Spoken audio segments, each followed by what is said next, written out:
Hey guys, and welcome to Thursday. I'm multitasking right now because I got a lot of stuff to do tonight, and I wanted to vlog a little bit and talk about a couple things, but I also wanted to make dinner.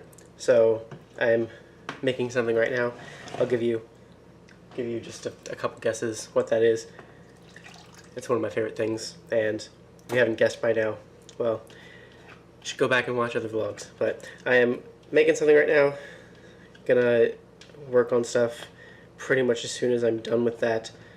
I've not really gotten much done since I got home. But yeah, I'm trying to get multiple things done at once.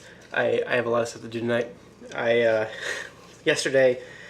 today, Giselle and I were talking about, we were talking on Voxer, we were talking about how yesterday was a lot of fun, and it was really nice to take the day off and spend the time together and just hang out and go to the book barn and do all that stuff and see my dad and just hang out together and do all that stuff. But it wasn't ever really like relaxing or leisurely in any way. I mean, it was fun. It was like so much fun to go around and look at all the books and all that stuff. But I feel like when I got back, I was more exhausted than I would have been if I had just gone to work.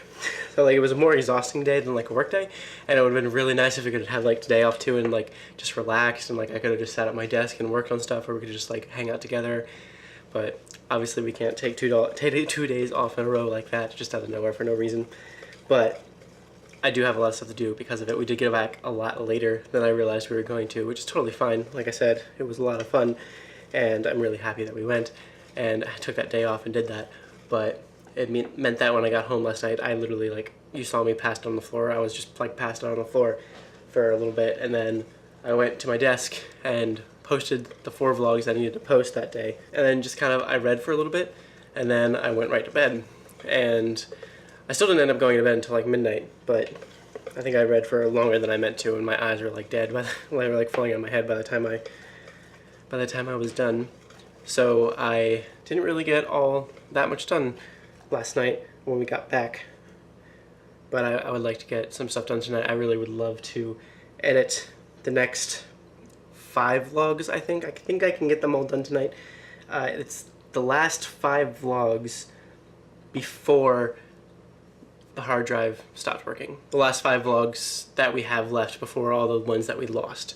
So after that, I'm going to be skipping ahead into August, and I think tomorrow we'll probably be filming a video talking about what happened and why all these vlogs are missing and about the fact that they are missing. But tonight I want to edit the last 5 vlogs I have to edit until that happens.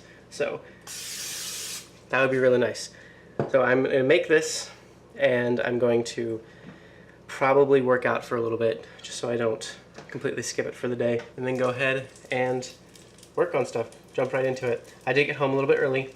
I left work a little bit early specifically because I knew I would have to, I was making a stop on the way home. Giselle had some books out from the library that needed returned, and I also went and picked up several more books for her from the library. Here, I'll show this to you actually. Lots more library books. She's going to be happy when she comes home. And I was going to check out a book from the library today, if they had. It was a long shot whether they had it, and it was a really long shot. Yesterday I was really hoping to find it at the book barn. I knew they probably weren't going to have it because it literally just won the Hugo Award. It's the fifth season by N.K. Jemisin. I don't know if this vlog is lost or not, but I got the Obelisk Gate. I opened it on camera for the vlog. I don't remember if I don't know what day it was.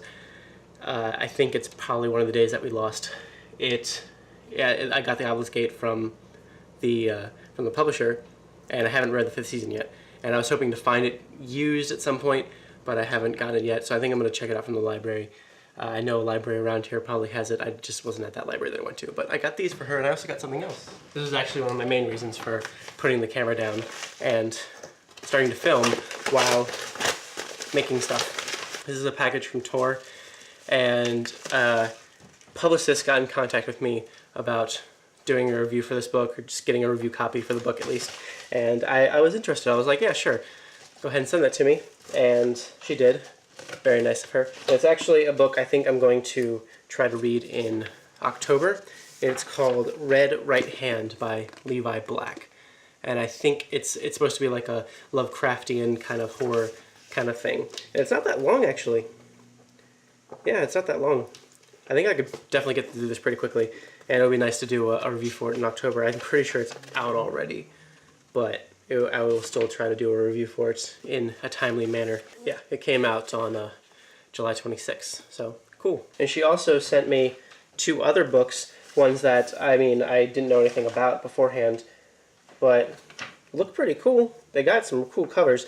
They're written by the editor, I think, the senior editor of Cracked.com, which I used to read all the time. I used to read Cracked.com all the time. I used to love that website. I haven't been into it in a little while, not gonna lie, but she asked me if I wanted to get these as well. Actually, she didn't ask. She was like, I put these in the box as well, in the package as well for you, so you'll get those. So I was like, okay, cool, why not? So it's The Untouchables by Robert Brockway. It's a cool cover. I like it. I don't know what it's about. I think it's comedy, maybe, comedy horror, maybe kind of thing. It says here on the front, a nightmarish and hilarious tour through modern-day Hollywood, the 1970s New York punk scene, and Robert Brockway's own diseased mind. Okay, that sounds interesting. I'm into that. And then she also, that one came out, I think, a little while ago, maybe last year or something. And this one just came out. It's the sequel to it. It is called The Empty Ones. Also by Robert Brockway, obviously. And this is the hardback for it. They're both pretty short, and I might be able to get to them soon. Actually, they sound kind of interesting to me, so it's not like I've gotten books before from a publisher that I didn't ask for, and wasn't initially that into the idea of reading them, but these ones I actually might give a shot to. It just came out on August 30th. The Empty Ones did, so that's cool, and I appreciate it very much. And actually, on that note, from all that, I have put in a bunch of new requests to publishers that I did. I've had this kind of like ongoing list of books that I've had my eye on for things that are coming out in the next few months, and so I sent a bunch of requests today to publishers about possibly receiving review copies of them. So we'll see how many come. My experience last time was that they don't actually respond to the email very often, and they'll just send it to you and not really say that they're going to send it to you, and then it'll just appear at the door. So we'll see how many I actually get. I think it was like something like 11 or 12 of them, and I'm really excited about all of them. I mean, I wouldn't have requested them if I wasn't excited about them, but yeah, those should be here hopefully within the next month or so, and you'll see that, and hopefully I'll be able to read them and do reviews of them in a timely manner, as I've said. So I'm gonna go work on stuff now. A little bit later now, Giselle has actually come home and gone to sleep already, and 2 fun things happened before that hhappened. There was this really weird bug hanging out on the pull string for our light in our bedroom, and she was just kind of like staring at it because it's a really weird looking bug. And I would have gotten the camera and like showed you, but I was like, the vlog doesn't want to see a bug, and so I like got the fly swatter and just kind of hit it like a bat, like a baseball, and it went flying across the room and into the kitchen. When I found it, it was in half now, but anyway, that's besides the point. That was a thing, and Giselle was very grateful for that. But then she had lost one of her books. She's going to be starting a book called The School of Good and Evil tomorrow, which is a book that I'm pretty interested in reading as well at some point. And she couldn't find it. She had picked it up off the shelf a few days ago to put it on like a TBR kind of section, like a thing where she was like thinking about reading it soon. And suddenly it was lost. Suddenly it was nowhere to be found. And then we both kind of like searching across, all over the apartment for it, and neither of us could find it until I just found it in a very random place. It was like behind a bunch of other books. Somehow it like fell behind a bunch of other books, and just neither of us really thought of looking there. And I just like happened to peek back there and like saw a book page poking out, just like a little hint, a little glimmer of a book page like reflecting the light, and it was that book. So found that, and now I'm probably just about to say goodbye to you guys for today, but I am working on the vlogs and I'm going to go to sleep soon. But I wanted to show you this. My mom made us banana bread, and my dad brought it out to us when we saw him yesterday, and we've already eaten like half of it. I love my mom's banana bread. It was literally one of my favorite things ever, and it's amazing, and I miss it a lot. She used to make banana muffins pretty often too, and I love those as well. They taste very, very similar, and we've already eaten and maybe not half of it, but possibly like 3/8 of it. It came out to like maybe here, and we ate mostly half of it. I'm about to eat a piece that will make it half, and I'm excited. Also, I'm sure you probably noticed earlier when I had the camera set up and I was walking back and forth and stuff, but I'm wearing my new favorite shirt of all time. A Book Barn shirt. I feel like I'm gonna be wearing it all the time now. Well, those shadows on my face are crazy, but look. Awesome. Anyway, I think that's it for today, guys. We will see you tomorrow, and thank you guys so much for watching.